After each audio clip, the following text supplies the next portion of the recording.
Assalamualaikum warahmatullahi ta'ala wabarakatuh. Halo teman-teman baraya semuanya, kumaha daramang? Alhamdulillah, semoga tetap selalu diberikan kesehatan, kesuksesan, dan kebahagiaan oleh Allah Subhanahu wa Ta'ala. Amin ya Rabbal 'Alamin. Pada kesempatan kali ini, saya kembali akan berbagi informasi perihal seringan dan ulasan seputaran permasalahan tentang bagaimana menanggapi fenomena-fenomena yang namanya overbirahi yang terjadi pada burung kacer. Nah, permasalahan penyakit overbirahi ini memang sudah banyak yang sering ditemui oleh para seniman hitam putih atau oleh para perawat burung kacer.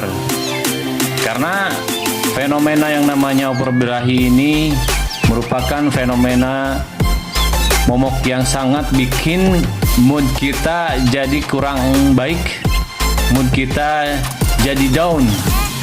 Karena yang namanya overbirahi itu identik dengan yang namanya kacer, bagong, atau nangkur. Apalagi bagong atau nangkurnya di atas gantangan. Nah, itu dia yang bikin mood kita menjadi langsung down seketika juga. Karena yang namanya overbirahi pasti akan ditemui atau dialami baik itu oleh pecinta hitam putih ataupun perawat burung kacer pada umumnya. Karena yang namanya overbirahi identik dengan bagong atau nangkur, itu pasti terjadi baik itu di rumah ataupun di lapangan. Jadi maksud tujuan kali ini saya juga ingin menyambung informasi dari teman-teman baraya yang memang sudah pernah membahas atau memperbincangkannya. Dan juga kali ini saya juga ingin berbagi pengalaman perihal apa yang saya sudah lakukan dan apa yang saya sudah perbuat dalam menanggapi yang namanya fenomena overbirahi pada burung kacer. Oke teman baraya semuanya, sebelum kita lebih jauh ke topik kali ini, sebaiknya teman baraya semuanya kita kaji dulu pengertian dari yang namanya kacer overbirahi menurut secara ilmiahnya. Kacer overbirahi ini yaitu diartikan dengan tingkat kedewasaan atau kemapanan si burung kacer yang sudah masuk masa fase kawin, sehingga timbul naluri untuk berkembang biak, baik secara alamiah maupun karena bantuan tangan manusia.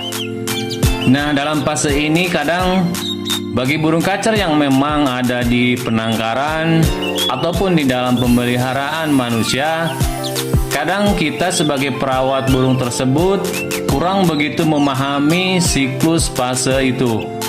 Sehingga apabila kita sebagai perawatnya salah dalam mengatur rawatannya, yang terjadi malah adanya penyakit yang timbul dalam burung kacer tersebut. Maka daripada itu, sebaiknya kita sebagai seorang perawat harus bisa memahami dulu tahapan pemahaman karakter burung tersebut, sehingga kedepannya kita tidak salah dalam memberikan rawatan yang pas buat si burung kacer tersebut.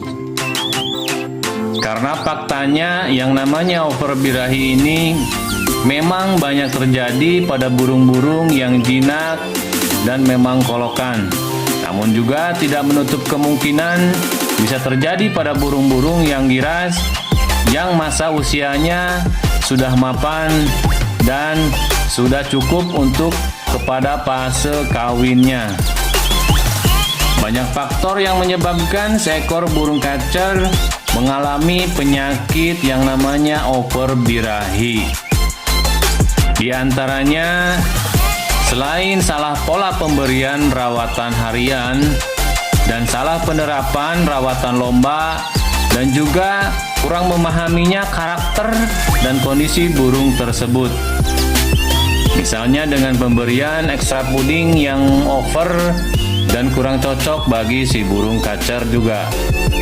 Terlalu banyak pola pemandian yang salah dengan tidak diimbangi dengan pola rawatan fisik yang diterapkan pada burung kacer tersebut, sehingga menyebabkan timbunan lemak dan kurang sehatnya tubuh si burung kacer ini.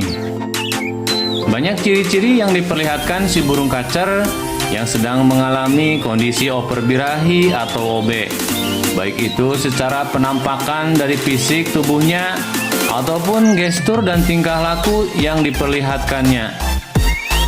Mulai dari sayap yang bergetar-getar dan ekor nyiblek, dan ini juga terjadi di waktu didekatin sama kita. Bisa juga terjadi di posisi di atas gantangan. Burung kacer yang sedang overbirahi ini biasanya sudah satu paket, sudah menjadi hukum alam kepastiannya dengan yang namanya bagong atau nangkur, baik itu di rumah dan juga terjadi di lapangan. Teman-teman dan baraya semuanya, kalau kita sebagai si perawat burung tersebut tidak peka dan tidak segera melakukan evaluasi pada perawatannya, justru ini akan berdampak lebih fatal pada burung tersebut. Biasanya yang saya ketahui, ini bisa berakibat burung justru jadi akan kanibal ataupun cabul. Nah, untuk pembahasan kacer kanibal atau cabul, teman-teman bisa menceknya di video beranda saya, karena saya sudah membahasnya di video-video yang kemarin. Selain burung kacer tersebut bisa kanibal atau cabul, ada juga yang memang matukin tangan kita sewaktu mau memberikan ekstra pudingnya.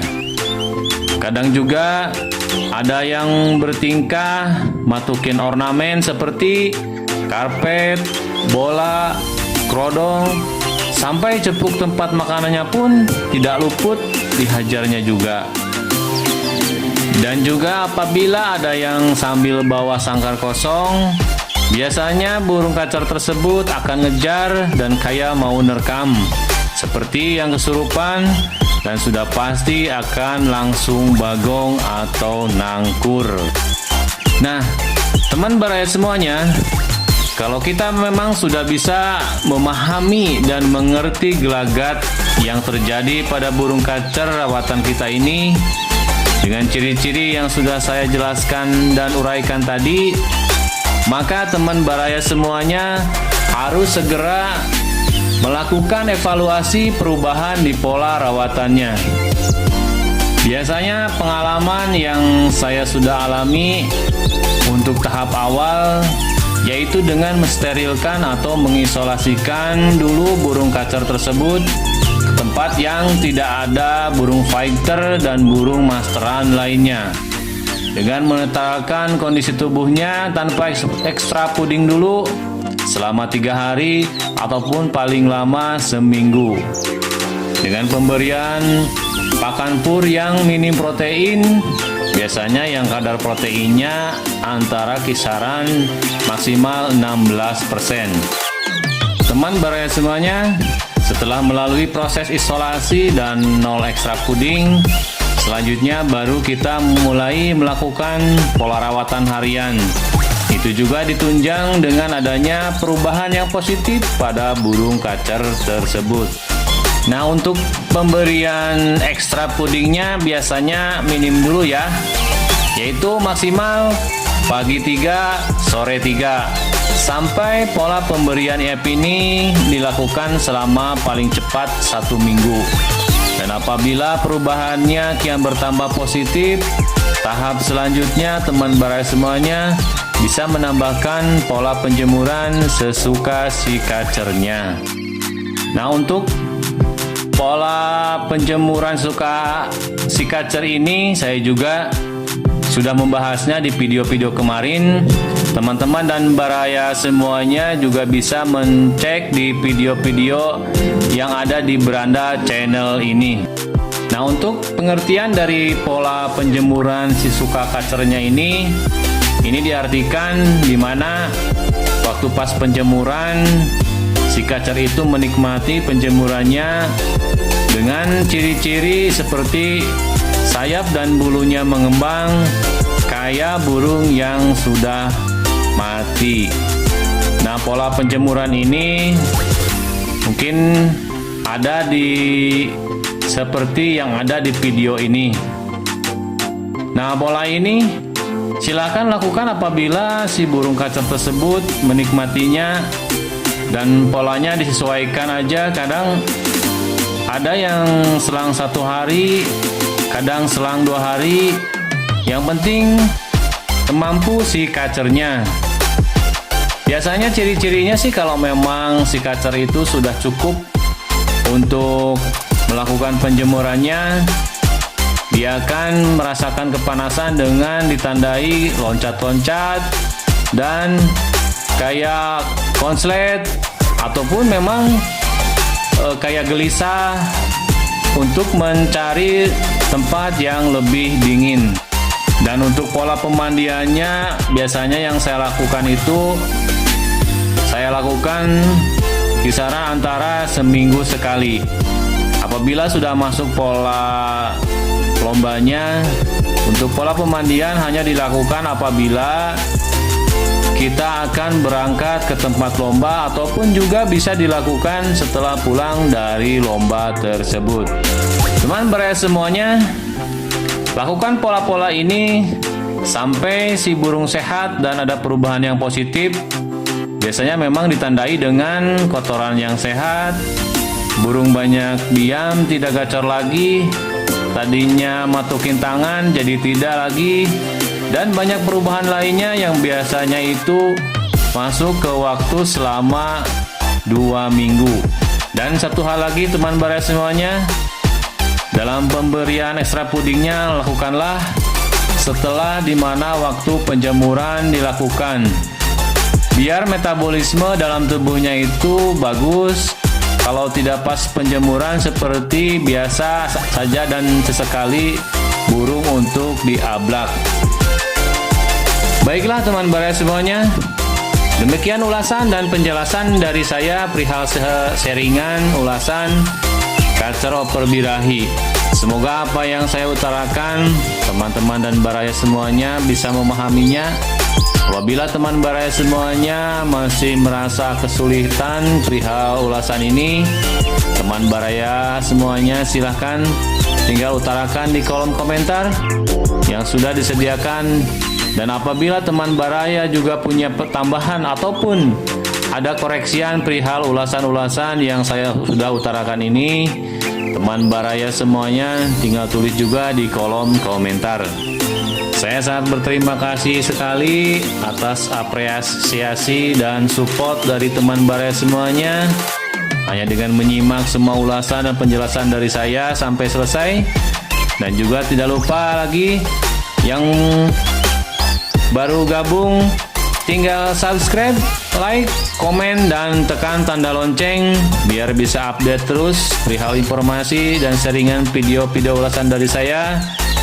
Sekali lagi saya mohon maaf apabila ada yang kurang berkenan, dan saya buat teman-teman baraya semuanya, salam hitam putih, salam silaturahmi, gas pokona gaskeun.